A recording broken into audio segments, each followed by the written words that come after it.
Video nga pala. Video sa mukha. Tapos na ang picture. Nakuha pala nito. Ayan na nga po. Nakuha niya yun.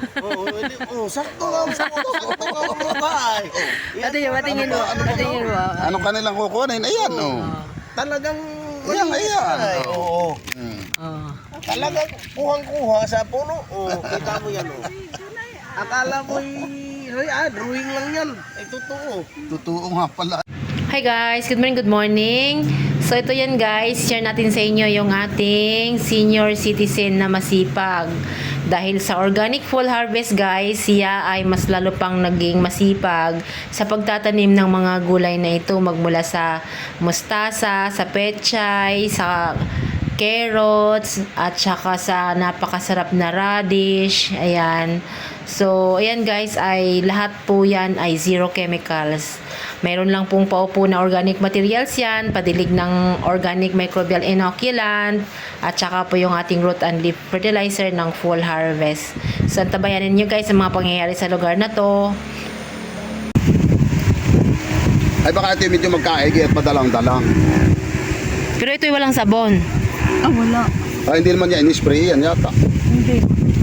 Hindi lang may butas. Pagka sumunod na cropping nito, at saka na tayo magdadalang-dalang. Mag-spray sa foliar.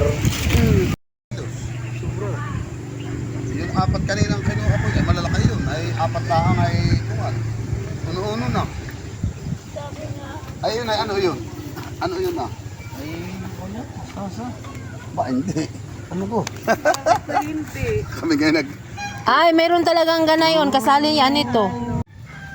Sabi katibay talaga. Bukas na ito may bayar nito. Dapat 80 ang Ay ito kilo.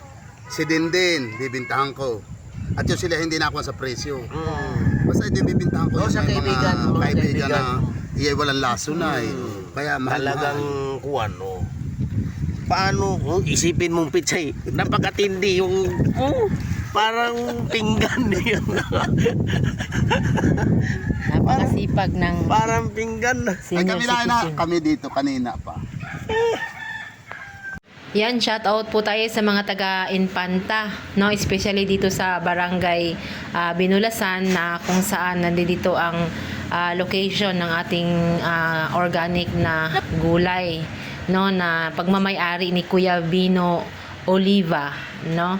So, itong mga gulay niya ay wala po itong spray na kahit anong chemicals, at wala din po itong synthetic fertilizer. Only organic full harvest ang pinaka-maintenance niyan, at yung paupo natin na mga animal manure or mga organic materials. So dito guys, available po ang mga gulay.